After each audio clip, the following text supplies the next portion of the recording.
రోజులుగా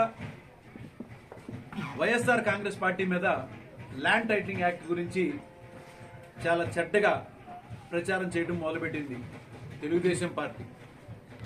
దాన్ని మొదటలో ఇంతకుముందు తెలుగుదేశం పార్టీ అసెంబ్లీలో ఈ బిల్లును ప్రవేశపెట్టారు. ఇది ప్రజలకు చాలా చాలా ఉపయోగకరమైన బిల్లు అని వాళ్ళ నోటితోనే చెప్పారు. అది 2 రోజుల క్రితం ఇదే అసెంబ్లీలో మాట్లాడినటువంటి ఆ వీడియో క్లిప్పింగ్ ను కూడా మీడియా ద్వారా పయ్యాల కేశవ్ గారు ఏదైతే మాట్లాడారో దానికి జగన్మోహన్ రెడ్డి గారు అప్పుడు ప్రతిపక్షంలో ఉండి కూడా ఇది ప్రజలకు ఉపయోగపడే స్కీమ్ అయితే తప్పనిసరిగా మేము కూడా మద్దతు తెలియజేస్తామని చెప్పారు. మరి ఇవాళ అదే ఆచరణలోకి తీసుకొస్తుంటే ఇది కేంద్రానికి సంబంధించింది, రాష్ట్రానికి సంబంధించినటువంటి యాక్ట్ మాత్రం కానే కాదు. ఎక్కడా కూడా రాష్ట్ర ప్రభుత్వం యొక్క లబ్ధి కానీ స్వార్థం కానీ ఎటువంటి ఇది లేదు. ఇంకొకటి, ఈ యొక్క యాక్ట్ ద్వారా ప్రజలకి ఎక్కడా కూడా భూముల్లో ఎలాంటి అవకతవకలు జరగకుండా మంచి జరుగుతుందని చెప్పని అదే విషయాన్ని ముందుకు తీసుకొస్తే మీ భూములు లాగేసుకుంటున్నారు, మీ భూములు ఇంకా మీ దగ్గర ఉండవు, మీ పట్టాలు మీకు ఉండవు అని చెప్పని తప్పుడు ప్రచారాలు చేస్తున్నటువంటి ఈ కూటమిని, ముఖ్యంగా ఈ కూటమి హెడ్ అయినటువంటి దొంగల ముఠా హెడ్ అయినటువంటి చంద్రబాబు నాయుడికి చెంపబెట్టే విధంగా ఇవాళ కేసు నమోదు చేయడం కూడా జరిగింది. దానిలో A1 కింద చంద్రబాబు నాయుడు, A2 కింద వాళ్ళ ముద్దుల కొడుకు లోకేషన్ కూడా చేర్పించడం జరిగింది. అతి త్వరలో ప్రజలు బుద్ధి చెప్తారని చెప్పి స్పష్టంగా తెలియజేస్తున్నాం. ఏదైనా కూడా జగన్మోహన్ రెడ్డి గారు ఇవ్వటమే తెలుసు కానీ లాక్కోవటం తెలియనటువంటి ఒక మంచి వ్యక్తి అని చెప్పని నేను చాలా స్పష్టంగా తెలియజేస్తున్నాను.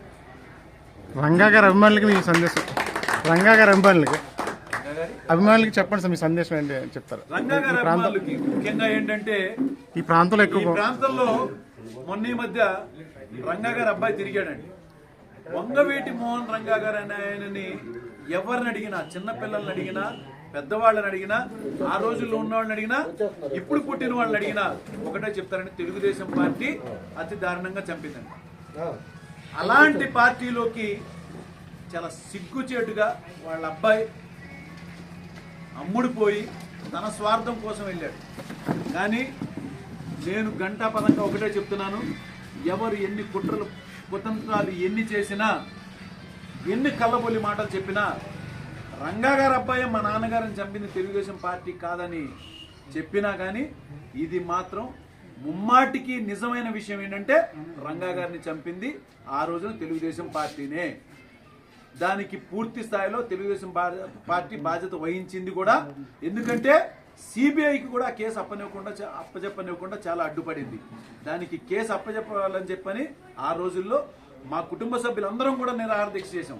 ఇవాళ వచ్చి ఆ పార్టీకి మద్దతు పలుకుతుంటే సిగ్గుచేటుగా ఉంది.